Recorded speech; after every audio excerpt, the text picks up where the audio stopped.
Our next question. A Baltimore Sun, University of Baltimore poll found that honest leadership was the second most important issue on the minds of voters. Please explain why you would be the best candidate to provide ethical, accountable, transparent leadership in City Hall. We begin with Ms. Dixon. Thank you for that question, and I really appreciate it. And one of the things that I know that in my future here in this city, that I'm going to be not only transparent but accountable, but I'm going to have people engaged and involved in city government. You know, there's lessons that are learned, and I've learned those lessons, but I also know that it doesn't define who I am and what I've been able to do in this city, and that's why I'm running, because it's going to take experienced leadership who can move this city forward. It's about removing politics from city government. Some of the candidates and the comments that they've made on the stage just today are blatant lies, but you know what? I serve the people of this city, and people have asked me over the last 3 years to come back, and I'm going to be the best mayor that they've ever had in this city, because I know what it takes. I know how to roll up my sleeves. I know how to run city government. I know how to work with communities and the corporate community and bring people together. My plans are very clear that I can hit the ground running the first day in office. It's not going to take me a year or 2 years to learn the complexity of city government. And I know how to do it because I've done it when we had a recession, and I had to do a lot with a little. And so I'm looking forward to serving the citizens of Baltimore. Thank you. Ms. Dixon, thank you. Next, Ms. Embry. Well, thank you. So I am running for office because as the city that we love cannot afford a leader who will operate under a cloud of suspicion and who will be distracted by ethical violations, past and present, litigation, and conflicts of interest. And the ethical and legal violations of Ms. Dixon are well known and well documented. I won't get into it. And the conflict of interest that Nick Mosby faces is well known to voters. But I want to point to the fact that other of the candidates on this stage need to answer questions that the voters should have.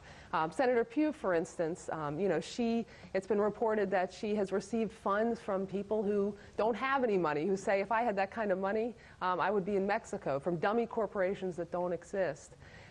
The fact that she is in Annapolis right now soliciting donations from lobbyists who appear before a committee and are requesting that legislation be passed. Solicitation that would be unlawful if she were running for Senate, but is a loophole that is allowed as a mayoral candidate, a loophole that I would think, knowing her, she would want to close rather than exploit. And Mr. Warnock, as a businessman and the head of Camden Partners, is exposed to conflicts of interest and liability, ongoing lawsuits. There's a case I'm sure that is well known in New Mexico, where he and others are accused of bribery. So actually, I need to bring you back to the question. So the question is that we really need a mayor who is not clouded by these distractions, who can focus on day one and fixing the problems of the city. And so I've spent my career building and holding the public's trust, and I look forward to doing that as mayor. Thank you. Ms. Embry, thank you. Mr. Mosby. Trust and integrity is earned, not given. And the one thing that I will preface this on is the way you campaign is also the way that you will govern.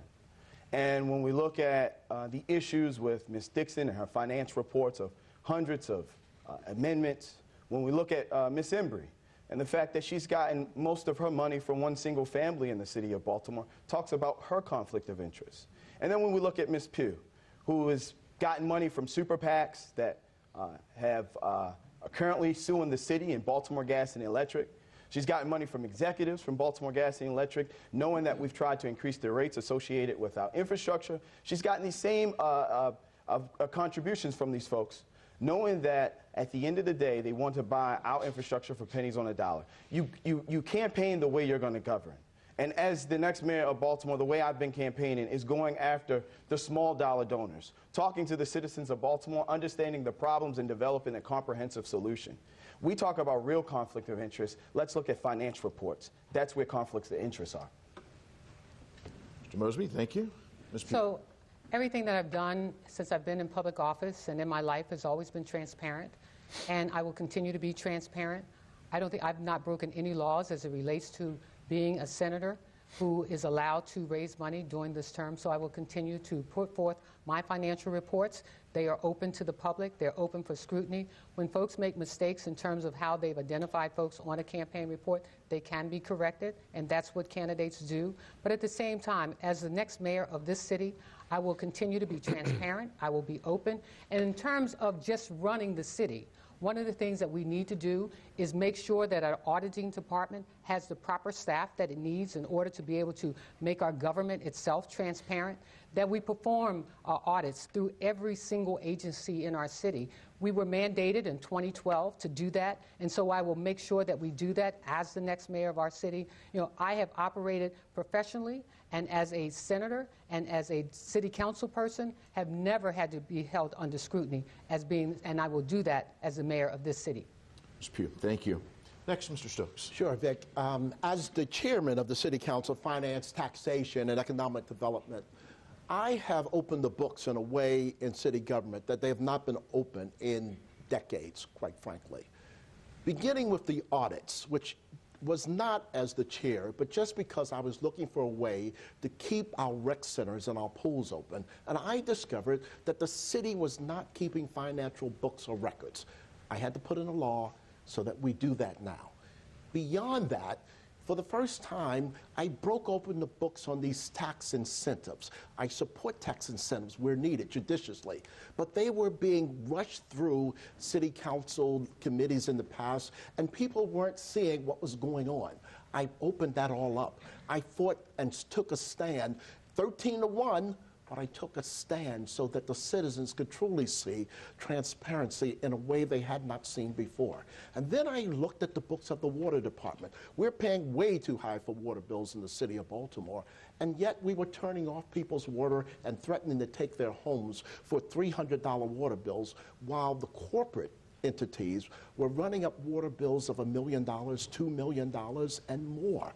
And I broke that open so that the citizens could see, and we were able to stop the Department of Public Works from turning off water of $300 citizens while millions of dollars in bills kept going on in corporate. Mr. Stokes, thank you. Next, Mr. Warnock. Look, if you're tired of the political back and forth, if you're tired of the accusations, if you're tired of he said, she said, if you're tired of a city with 16,000 vacant properties and an unemployment rate that's simply unacceptable, I'm your guy. I'm your guy. I'm your best choice for mayor if you want to put people to work and solve the endemic problems that this city faces. We are at a crossroads here at Baltimore. We can either go forward in a new direction with new leadership, or we can go back with the same political status quo and the same politicians that brought you this movie. The ending to the movie doesn't get better every time you watch it. It gets worse every time you watch it. I don't need this job. I'm in this job because I want this job because there's a huge job to be done. This is a great city with a great future, and we can change the arc of a great American city. The one statistic that I'll leave you with, though, is that every public pension plan in our city is way underfunded. In fact, they're all on the brink of insolvency, with the exception of one. And that's the one for elected officials. That says it all to me. Thank you. Mr. Warnock, thank you very much. Our next